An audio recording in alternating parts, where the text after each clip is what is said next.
Hello everybody and welcome to Outdoors Britain. In this episode we're going to head down to my golf course permission to see if we can bag a few bunnies for the pot. This time we're heading down with the 2-2 because when we tested it out last time, when we got it back from the menders, it seemed to be performing really well. So this time we're taking a little bit of a gamble because I'm not bringing the 177 as a backup because, like I just said, the 2-2 seemed to be performing pretty well last time. Also, when we get there, after I've done the usual safety check, I will have to re-zero the pod because I have finally brought a metal Picatinni rail adapter. So hopefully I won't keep getting scope creep, because obviously a metal one won't be warping out of shape like the cheap free plastic ones that you get with the HW100.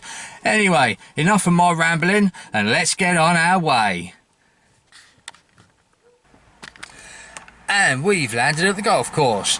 Now, we've actually landed here a little bit later than what I was hoping, because we've had a couple of hold-ups along the way. It's almost dark now, but I'm still going to walk up the hill and have a quick check to make sure there's nobody out there finishing their round of golf. To be honest, I hardly doubt there is, but I'll check anyway just to be on the safe side. It also means I'm going to have to sort of mess around and do this re-zero in torchlight. So I'm not going to bother filming it. It's just going to be a bit of a faff and it's going to take me a little while, so it's just going to take up memory card space. So I'm not going to bother filming it. Anyway, enough of my rambling. I'm going to go and check the coast clear. See you in a bit. Right, that's the rifle just about zeroed. It's doing a one-hole group on zero again. It did need quite a lot of adjustment, but that was to be expected due to the new metal Picatinni rail adapter. So now I'm just going to get suited and booted and head out onto the course. So hopefully the next bit of footage you see will be on the pod. See you in a bit.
And back to the car for a nice cold bottle of water.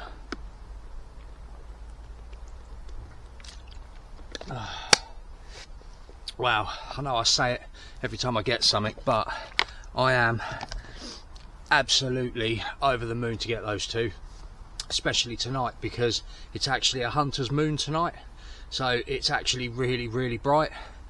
I'll see if I can just get a bit of footage with the other camera and try and show you just how bright this moon is tonight.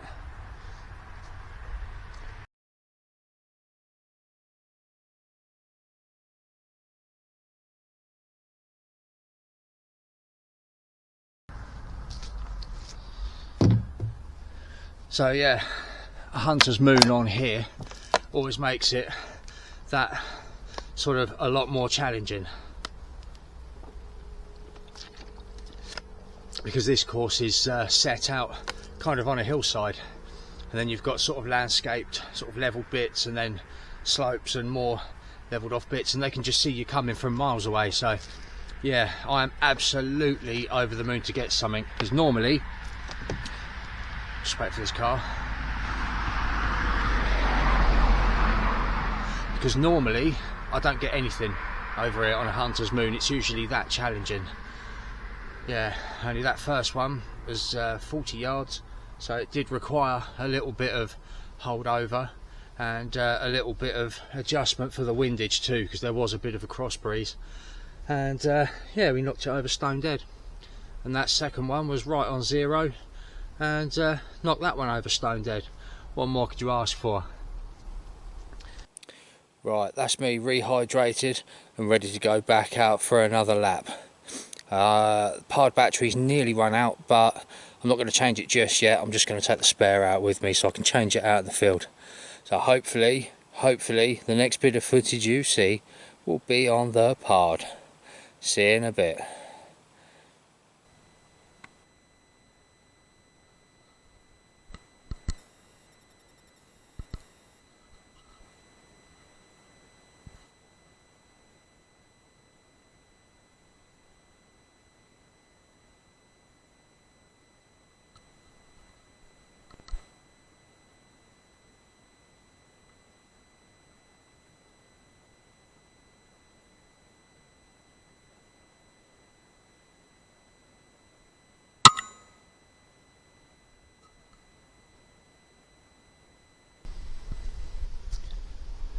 And back to the car for a final sit rep.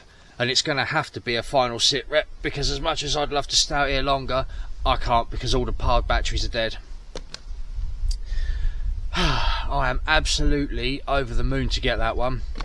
I didn't think I was going to get any more tonight, and I've been out and done my my second lap of this course, and there wasn't really anything about. There was one or two, but I couldn't get anywhere near them because of this really bright moon. But on my way back to the car, about to call it quits, I had a very fortuitous piece of luck, and that was a load of quite heavy cloud has now rolled in and covered up that hunter's moon. So it's made it a little bit darker now. Not as dark as it could be, but it was dark enough, and I thought, well, alright, let's have a little gamble and head on up to the far end of the other course, which is a long walk from here. And sure enough, when I got there, I saw a fox sniffing around. I thought, great, that's there's not going to be anything out now. I thought, well, I'm here now, so I'll just have a little walk around the outside of the wooded area where the warren is. And sure enough, I saw that one. But that was actually a kneeling shot, which is something I haven't done for quite a long time. So I was a little bit wobbly, but yeah, I managed to take the shot. What was it, about 24-25 yards? So with just a little bit of hold under on that one, and yeah, knocked it over stone dead. What more could you ask for, eh? That's 3 for the pot. Happy days. Anyway, enough of my rambling. I'm gonna pack all the gear away and head for home. So I'll see you when we get there. And I'm home.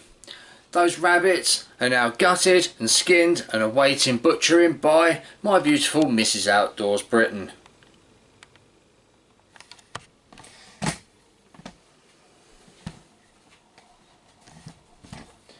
And once they are butchered, they'll be heading into the freezer and waiting to become cooking with game episodes.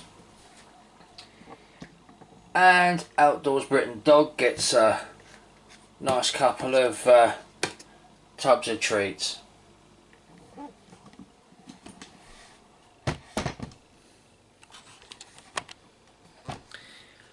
And on to tonight's dram. Tonight we have, blimey, is a long one, Ardnamurchan. I think I'm probably butchering that, but I did my best. AD core release, 46.8% ABV. Location, Glenberg, in the Highlands. Age, NAS. Cask, bourbon and sherry. Whisky info. Ardnamurchan's first long-term release combines both peated and unpeated spirits at a ratio of 50-50 and is matured in ex-bourbon and ex-sherry casks. This core expression showcases the distillery's signature style, balancing coastal and fruity notes with subtle peat influence. Tastes like oyster, herbal and cigar. Great with barbecue shellfish, honey and ice, or a walk on the beach. Well, I don't have any of those things, so as usual I'm going to try it on its own. Here's the card. Full focus, should do.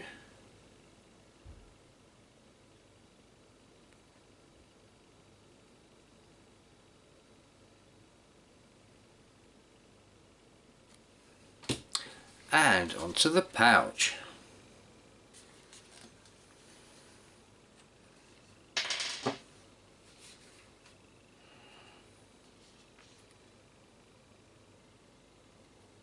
And in it goes.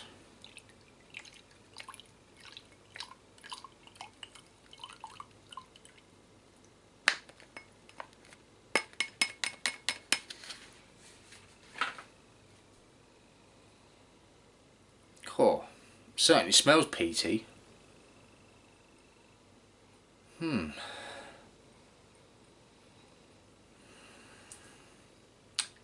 Cheers.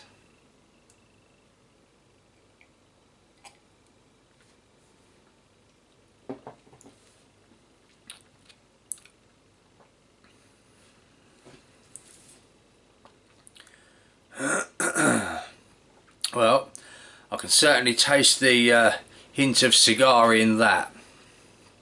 I'm not too sure about the oyster, but it's definitely got a kind of herbally taste. I think I've tasted that in a different one a few videos ago. Yeah, it's actually quite nice. Normally I'm not a fan of the sort of barbecuey, smoky, cigar-y sort of flavours, but this one actually works quite well. So if you ever get the chance to try the Ardnamur Chan AD core release, I highly recommend it. Now, I really hope you've enjoyed this video. That is the end. Thank you for watching.